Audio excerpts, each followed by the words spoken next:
সত্যি করেই আমাদের প্রিয় জন্মভূমি আসাম রাজ্যের আপনি যেখানেই যাবেন, গ্রাম শহর, খাল বিল, নদ নদী, পাহাড় পর্বত, যেখানেই যাবেন আপনি এক মনে মাখা প্রাকৃতিক সৌন্দর্য দেখতে পারবেন। তো আসসালামু আলাইকুম প্রিয় বন্ধুরা, আশা করি সবাই ভালো আছেন এবং যে যেখানে আছেন সুস্থ আছেন। সবারই সুস্থ ও শুভকামনা নিয়ে ভালোই কয়েকদিন পরে একটি ছোট্ট ব্লগ ভিডিও নিয়ে আপনাদের সামনে হাজির হয়ে গেলাম। তো ভিডিও বানানোর সেরকম মনস্তাপ ছিল না। আজকে কোনো কাজে বা কোনো জায়গায় ঘুরতে যাওয়া হচ্ছে না। এটা বিলাসীপাড়া থেকে সুদূর সেই 112-13 কিলোমিটার দূরে গোয়ালপাড়া শহরে যাচ্ছি। মানে একটা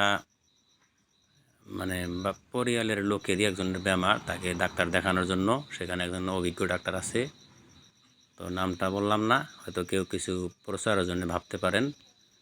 তো যাই হোক, 2 দিন আগে ভিডিওটা করলাম।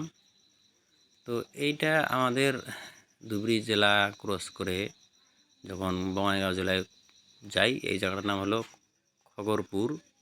তো এখানে আসলেই গাড়ির থেকে বিভিন্ন ধরনের যে পাহাড় পর্বতের সিনারি, তা পাহাড়ের মাঝ দিয়ে রাস্তা গেছে, দেখতে অনেকটা চমৎকার।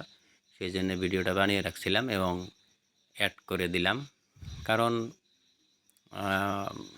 জায়গাটা একটু মুগ্ধ লাগে আর কি। রাস্তা খুব দেখাত সুন্দর, আর 2 দিকে উঁচু পাহাড়, মাঝখান দিয়ে যে রাস্তা কেটে বানাইছে দেখার মতো। এখন 4 লাইন হচ্ছে, আরও রাস্তা চওড়া হবে।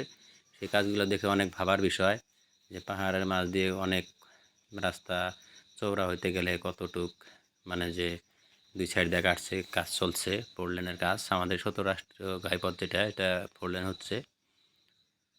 তো এখানে বাম দিকে যে রেল রাস্তা, এটাও একটা খুব সুন্দর নিদর্শন আছে এখানে।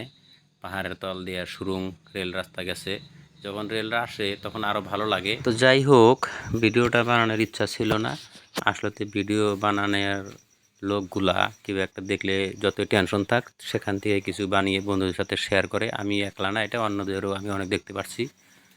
তো যদি কারো কাছে ভালো লাগে তো একটু লাইক কমেন্ট করে আমাকে উৎসাহিত করবেন। তখন তো সবাই ভালো থাকেন। শুভরাত্রি।